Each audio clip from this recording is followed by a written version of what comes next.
Comment créer un système d'authentification de connexion avec le framework Django? C'est le sujet que nous allons traiter dans cette vidéo aujourd'hui. Let's go!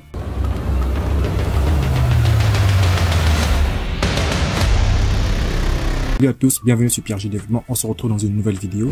Comme j'ai dit à l'intro, nous allons créer un système de connexion dans notre projet de blog. Nous avons commencé par présenter le projet. Nous avons aussi vu comment est-ce que nous pouvons le mettre en place, la partie front-end. Nous avons créé les modèles, nous avons affiché les tout premiers éléments sur la partie front-end aussi. Et maintenant, nous allons attaquer la partie de connexion des utilisateurs. Comment est-ce qu'un utilisateur qui a besoin d'utiliser notre blog pourra se connecter à la plateforme? C'est le sujet d'aujourd'hui, les gars, accrochez-vous. Si tu es nouveau sur la chaîne, n'hésite pas à t'abonner, de liker et de commenter, de partager autour de toi, de laisser un commentaire pour nous encourager ou pour poser tes questions. Toutes les ressources qui sont utilisées dans cette vidéo seront en description. Les liens seront en description, vous pourrez les consulter afin de pouvoir travailler avec moi. Sur ce, on va avancer maintenant. Ce qu'il y a à faire, on a dans notre projet, je vais rapidement rappeler, on a créé notre projet qu'on avait appelé blog. Dans notre projet blog, on a créé une application qu'on appelle article. L'application article, il est bien là. Et l'application article va consister à faire quoi? On va regrouper tout ce qui concerne la logique de notre blog. Et maintenant, nous allons créer une deuxième application pour faire maintenant tout ce qui concerne les utilisateurs. La partie qui va permettre de gérer les utilisateurs. Donc, c'est cette partie que nous allons créer. Et pour cela, nous allons aller dans notre terminal. Nous allons ouvrir le terminal. Et on va créer une nouvelle application concernant les utilisateurs. Pour créer une application des utilisateurs, une nouvelle application en Django, on tape la commande Python Manage Startup. Startup. On met le nom de l'application. Le nom de l'application, on va mettre User. Okay, l'application a bien été créée. On peut le voir. Il est ici. User. Je nettoie. Je peux faire une petite migration là.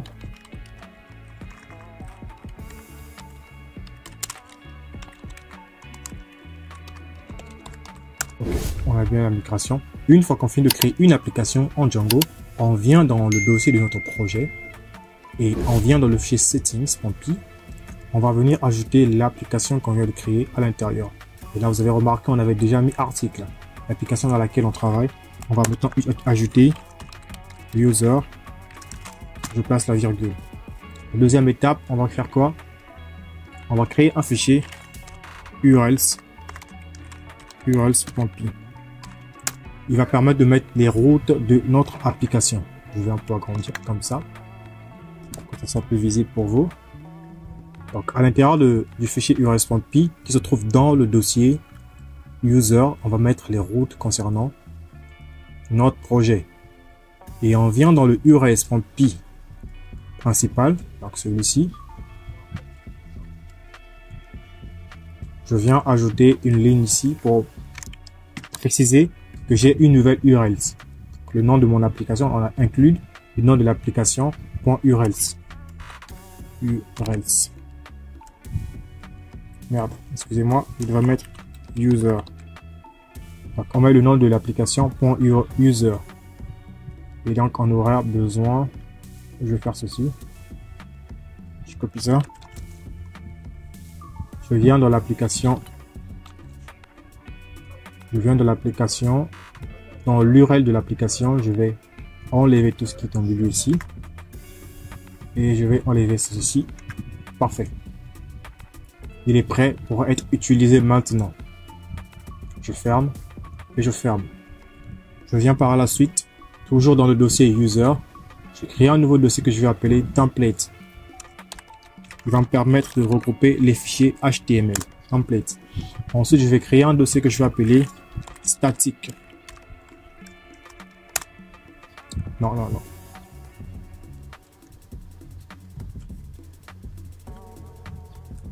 Statique comme ça. Ok. Donc, qu'est-ce que j'ai fait déjà? J'ai créé une nouvelle application que j'ai appelée user, que je l'ai ajouté ensuite dans le settings. J'ai créé un fichier urls.py. Je l'ai précisé dans le urls.py principal de l'application. J'ai ajouté le code dans urls.py de l'application. Ensuite, j'ai créé un dossier statique et un dossier template. Là où je vais mettre les fichiers statiques et les fichiers HTML. D'accord? Maintenant, Le template, il est là. Je l'ai préparé déjà pour vous. Il sera comme ceci, dans un dossier chiffré. Vous allez le télécharger. Il y aura un lien en description qui va vous permettre de le télécharger. Une fois que vous allez le télécharger, vous allez le copier comme ceci, comme moi. Copier et vous venez dans votre projet. Vous copiez dans votre projet. Vous allez le coller à l'intérieur. Ensuite, qu'est-ce qui va se passer? Vous allez l'extraire. Donc, il faudrait avoir WinRAR ou ZZip installé sur votre machine pour pouvoir l'extraire. On va extraire quand même. Et on laisse que ça puisse extraire tout.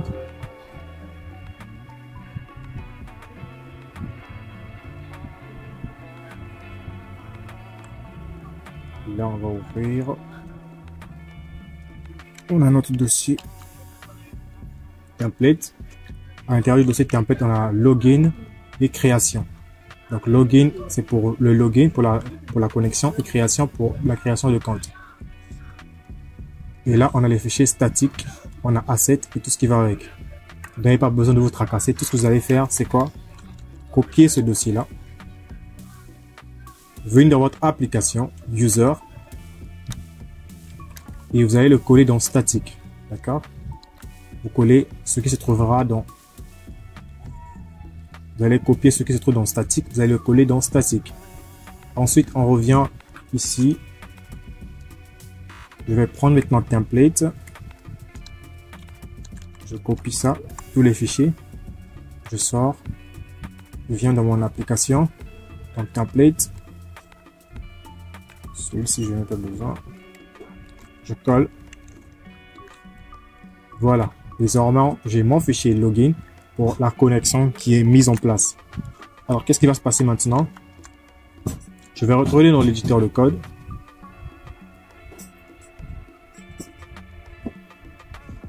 Les fichiers statiques sont là. Les templates sont là aussi. Alors, on va partir dans la partie qui a l'élément qui nous intéresse. Nous allons nous retrouver dans le fichier views.py afin de faire la logique qui va concerner la connexion de l'utilisateur. Pour que l'utilisateur se connecte. On ouvre le fichier views.py et à l'intérieur, nous allons pouvoir faire toutes les opérations qu'il faut. Je mets un commentaire pour dire fonction pour se connecter.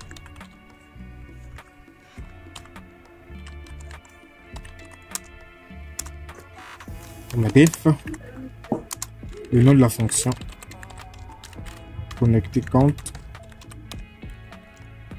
request. On met une première condition if si la méthode est post, request.méthode,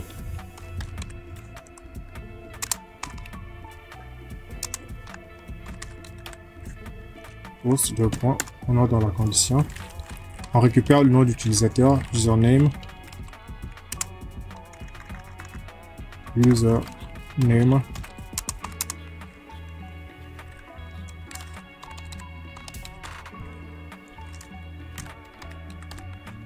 request.post.get.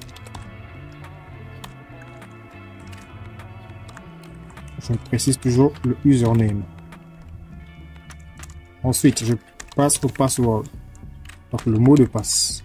Ce sont les variables que nous allons utiliser ensuite dans notre template. Request.post.get. On a quoi? Password.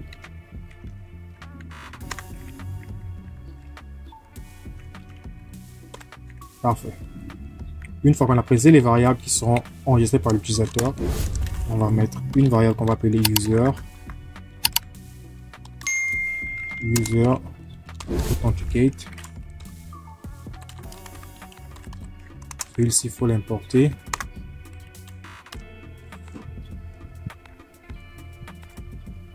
Correction rapide. Bon, il n'est pas là. On va l'importer ici.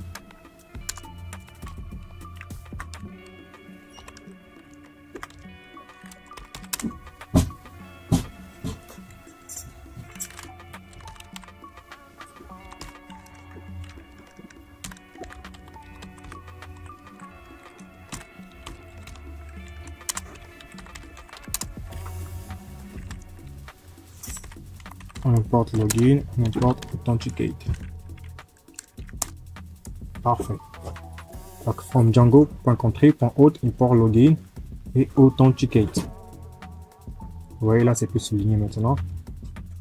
On vient de la parenthèse, on vient à l'intérieur et on met request username. Donc l'username qui sera récupéré par l'utilisateur dans le formulaire doit correspondre au password qui est déjà enregistré. Donc, le mot de passe que l'utilisateur va saisir, ça va être vérifié ici si c'est la même chose. Password. D'accord. On va dire if. Donc si l'utilisateur n'est pas connecté, c'est not known. Si les informations que l'utilisateur a saisies sont correctes, alors on va utiliser le module login.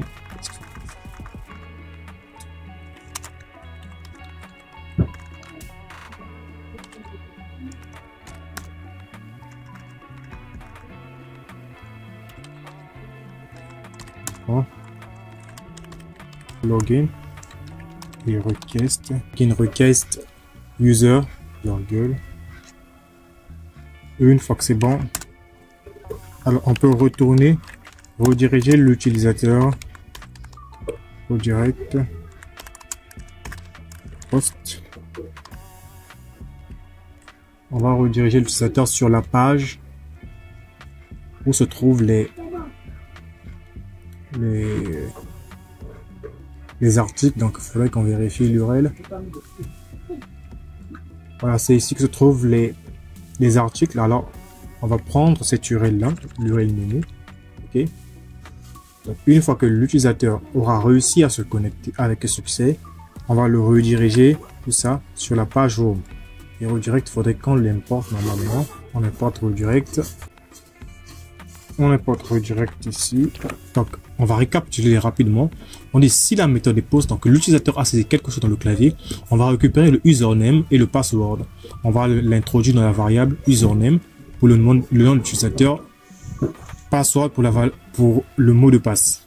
Ensuite, qu'est-ce qui va se passer? On va créer une variable qui est user et le module authenticate va permettre de récupérer tout ce que l'utilisateur a saisi et le comparer à ce qui se trouve dans la base de données. Si les valeurs que l'utilisateur a rentrées correspondent à ce qui se trouve dans la base de données, donc n'est pas connecté, on le connecte grâce à login et ensuite on le redirige sur la page où se trouvent les articles. Ok. Et si ce dernier, donc else, si ce qu'il a rentré n'est pas correct, on va envoyer un message.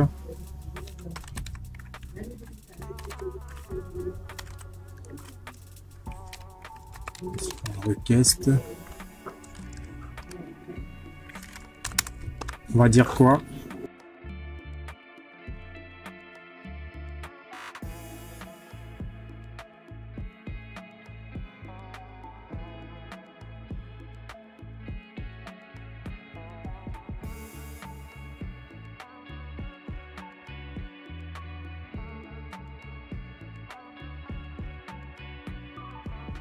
Dans le cas où les informations saisies par l'utilisateur n'est pas correctes, on lui envoie ce message pour lui dire que son nom d'utilisateur n'est pas correct. Et il faut d'abord importer message ici.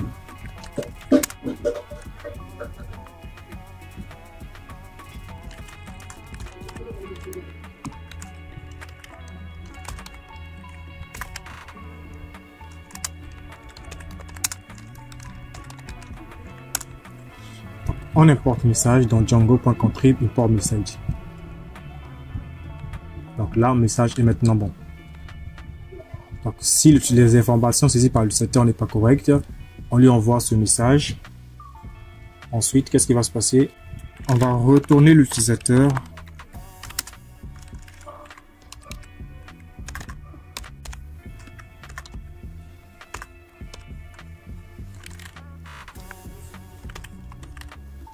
Alors, si les informations que l'utilisateur a saisies n'est pas correctes, on va le retourner sur la même page et lui envoyer ce message, nom d'utilisateur au mot de passe incorrect. D'accord? Et pour finir, On va donc venir sortir de ce if là. On va se mettre sur la limite de ce if ici. Donc on vient ici et je vais mettre return. Donc le login ici c'est l'URL nommé de cette fonction là. Donc on va l'ajouter tout à l'heure là, ne vous en faites pas. Donc ce home c'est l'URL nommé de la fonction qui nous permettait d'afficher les articles. Et celui-ci, ça sera celui qui va nous permettre de gérer la logique de la connexion. Donc on va l'ajouter tout à l'heure là. Ne vous en faites pas. Retourne, render. Et on y va avec request login.html. Notre page, notre template, il est là. Donc qu'est-ce qu'on fait?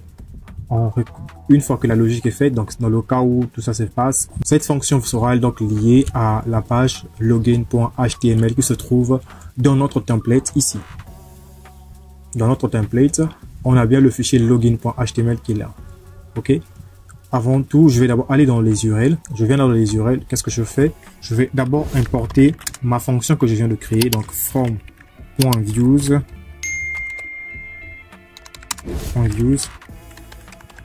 import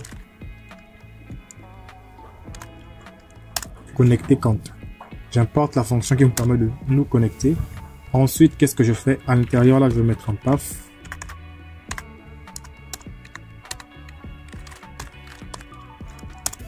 Path. J'ouvre la parenthèse, j'ouvre les côtes. Je mets le nom du chemin ici où je vais te faire court. Login.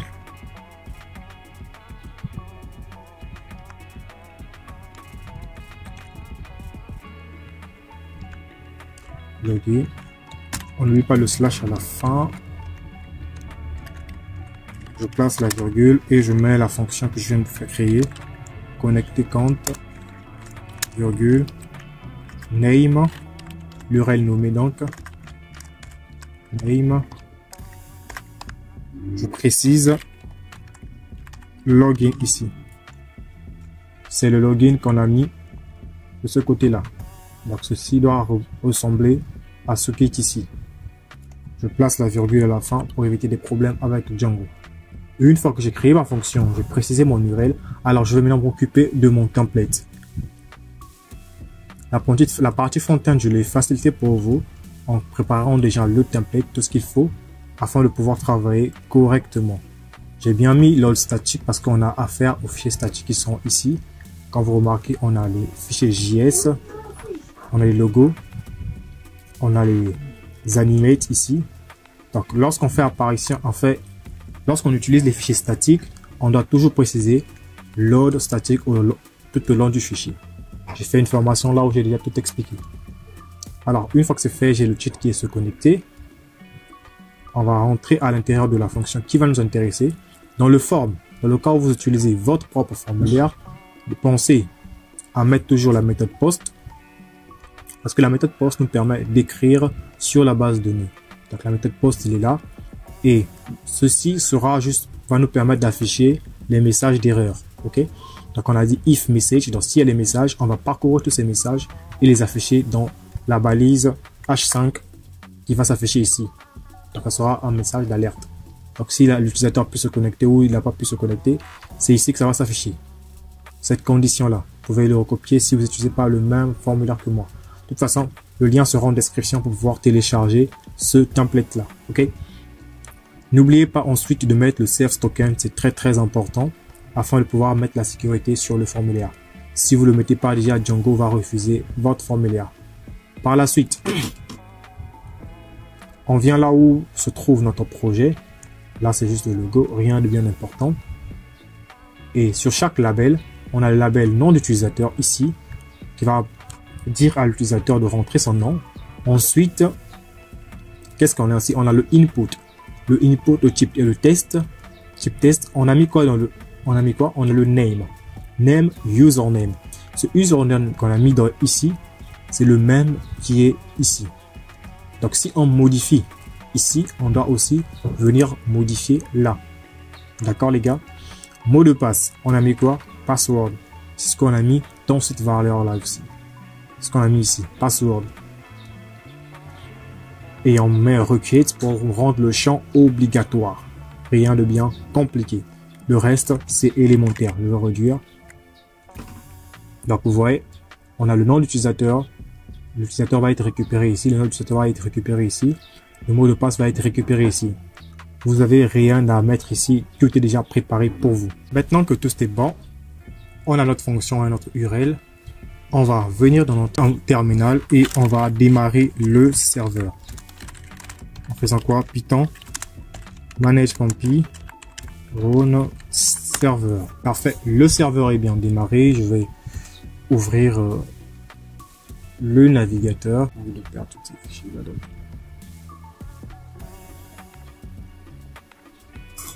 Alors, qu'est-ce que je vais faire? Je mets mon URL que j'ai copié ici à l'intérieur. L'application va normalement se charger et s'afficher. D'accord? Voici le template. Là, on s'était arrêté l'autre fois. Je vous avais promis quelque chose. Vous voyez ici, il y a quelques éléments qui s'affichent seulement. Je vais vous le montrer avant la fin de la vidéo. Comment est-ce que j'ai fait pour réduire le nombre de textes au niveau de la description? Parce que la description, il y a beaucoup de choses qui sont ici. J'ai affiché juste quelques textes dans un peu. Le reste du texte est caché. Je vais vous le montrer avant la fin de la vidéo. Ce qui nous intéresse, c'est tester le formulaire de connexion. Alors, je viens dans les URL ici. /login. On met /login. On va se retrouver normalement sur la page de login. On dit quoi? Ok. Alors ici, je vais d'abord enlever ceci. Vous devrez normalement pas d'abord l'avoir parce qu'on n'a pas encore créé la création. On n'a pas encore fait cette URL là. C'est normal. Je vais l'enlever. Je mets juste le dièse. Ok. Donc je viens de mon navigateur et je vais ensuite actualiser. Voilà, la page est déjà venue. Loguer. Voilà notre beau formulaire qui est là. C'est parfait. On dit bon retour cher ami, connectez-vous s'il vous plaît. Alors je vais utiliser le nom d'utilisateur qu'on avait créé auparavant, le super utilisateur, donc PRG. Et je vais mettre le mot de passe qui est tout simplement inetp. Ensuite, qu'est-ce qu'il va? Je vais cliquer sur le bouton se connecter. Parfait. On a été redirigé automatiquement sur la page de produits. Donc sur la page des articles. Nous allons encore y retourner. Je vais mettre login.